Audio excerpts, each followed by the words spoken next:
हम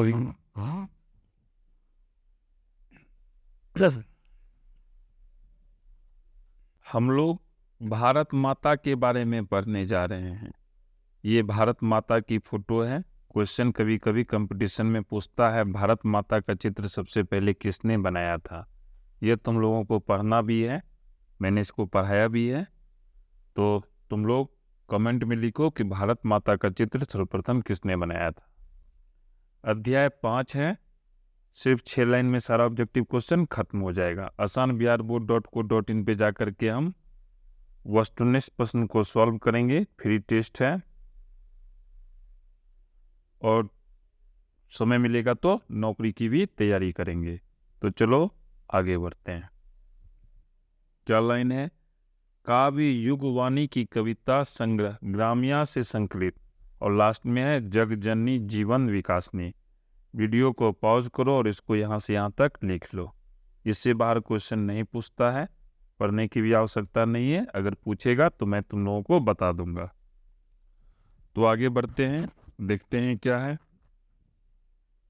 पहला लाइन है, काव्य युगवाणी कविता संग्रह ग्राम्या से संकलित भारत माता के रचयिता सुमित्रा नंदन पंत का जन्म 1900 में कौसानी अल्मोड़ा में हुआ था। ये लाइन है, इसको हम क्या करते हैं, एक एक करके समझते हैं। कहता है काव्य युगवाणी, युगवाणी नाम की एक काव्य है। काव्य बोले तो कविता, कविता संग्रह ग्राम्या से संकलित भारत माता। ग्राम्या क्या है? कविता संग्रह है। और ये जो भारत माता जो चैप्टर का नाम है, यह जो है ग्राम्या से ही ली गई है। संकलित का मतलब यही हुआ। के रचयिता यानी युगवाणी के रचयिता, ग्राम्या के रचयिता और भारत माता के रचयिता कौन है? सुमित्रा नंदन पंत हैं। इनका जन्म 1900 ईस्वी में, कब? 1900 ईस्वी में। कौसानी जगह का नाम है, अल्मोड़ा में हुआ था। ये क्वेश्चन है, ये लाइन है। तो देखो इसे क्वेश्चन कैसे कैसे पूछता है। क्वेश्चन पूछेगा युगवाणी क्या है, तो आंसर हो जाएगा काव्य है।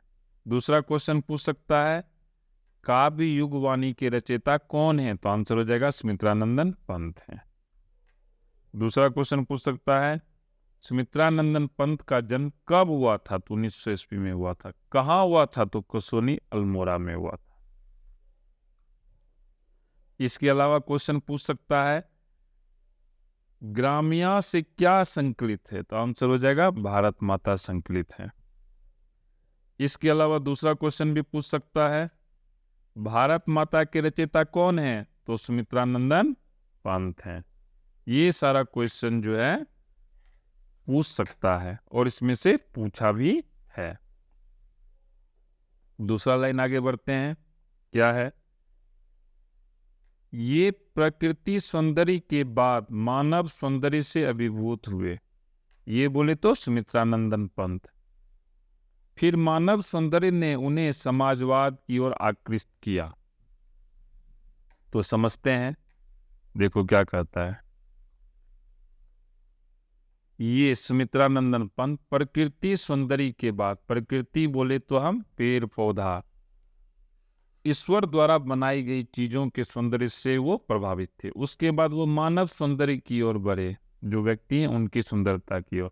फिर मानव सौंदर्य ने उन्हें समाजवाद की ओर आकृष्ट किया। समाजवाद क्या है? ये जो है इतिहास की पुस्तक में, ये जो वीडियो है उसमें मैंने अच्छे से बताया हुआ है।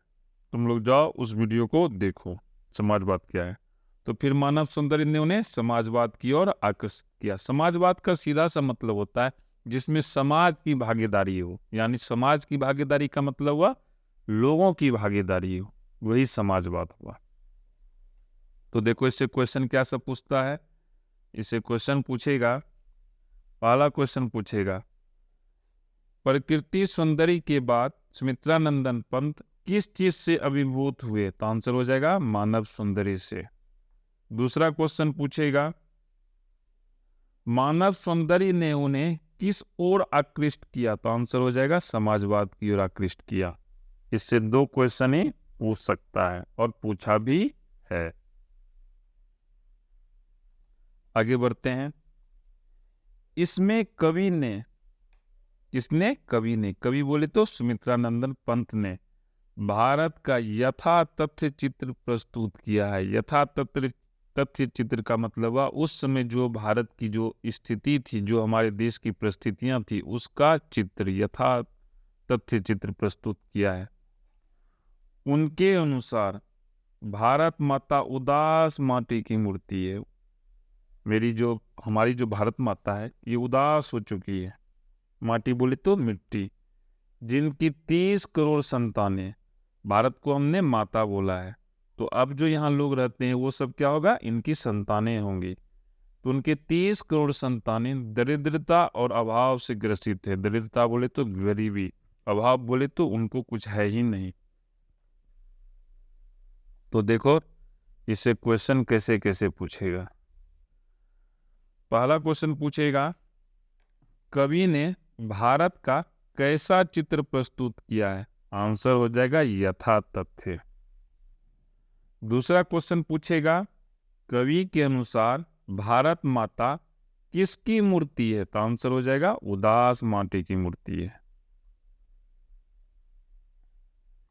फिर क्वेश्चन पूछेगा, भारत माता की कितनी संतानें दरिद्रता और अभाव से ग्रसित है? तो आंसर हो जाएगा 30 करोड़। यही सब क्वेश्चन इससे पूछता है। आगे बढ़ते हैं। उन्होंने यानी कवि ने भारत माता के श्रेष्ठ मुख की तुलना, माता का जो मुख होता है, जो चेहरा होता है, छाया युक्त चंद्र से की है। किससे की है? छाया युक्त चंद्र से की है। तो देखो इससे क्वेश्चन क्या पूछेगा? इससे क्वेश्चन पूछेगा, कवि ने भारत माता के श्रेष्ठ मुख की तुलना किससे की है? तो आंसर हो जाएगा छाया युक्त चंद्र से की है। तो क्लियर हो गया। आगे बढ़ते हैं।